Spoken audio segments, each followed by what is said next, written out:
நீங்கள் என்ன பார்க்க போகிறோம் 10th மேக்ஸில் சாப்டர் 1ல் எக்ஸசைஸ் 1.2ல் செகண்ட் சம் பார்க்க போகிறோம். ஏ செட் கொடுத்துட்டாங்க. என்ன கொடுத்தாங்க? ரிலேஷன் என்னமா கொடுத்துருக்காங்க? Relation defined as square is of a number. ஒரு நம்பரோட ஸ்கொயர் அதுக்கு மேப் ஆகிற மாதிரி கொஸ்டின் கொடுத்துருக்காங்க. அப்படி இருக்கும்போது நம்மளுக்கு என்ன கேட்குறாங்க? டொமைன் என்ன, ரேஞ்ச் என்னன்னு கேட்டிருக்காங்க. ஃபங்க்ஷன் எங்கே போகுது? ஏலேருந்து ஏக்கு தான் போகுது. என்ன கொடுத்துருக்காங்க பாருங்கள், square is of a number. ஒரு நம்பரோட ஸ்கொயர் அதுக்கு மேப் ஆகிற மாதிரி சொல்லியிருக்காங்க. அப்போ ஒன்னோட ஸ்கொயர் என்ன? 1. 2ஓட ஸ்கொயர் என்ன வரும்? 2 ஸ்கொயர் என்ன வரும்? 4 வரும். அதே மாதிரி 3 ஸ்கொயர் என்ன வரும் பாருங்கள், 3 ஸ்கொயர்னா 9 வரும். 3 3 9. 4 ஸ்கொயர் என்ன வரும்? 16. அதே மாதிரி 5 ஸ்கொயர் என்ன வரும்? 25. 6 ஸ்கொயர் என்ன வரும்? 36.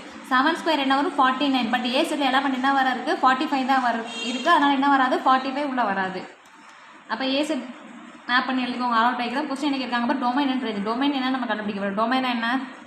ஏ செட்டில் உள்ள எலமெண்ட். ஏ செட்டில் என்ன இருக்குது? 1 2 3 எது வர இருக்குது? 45 வர.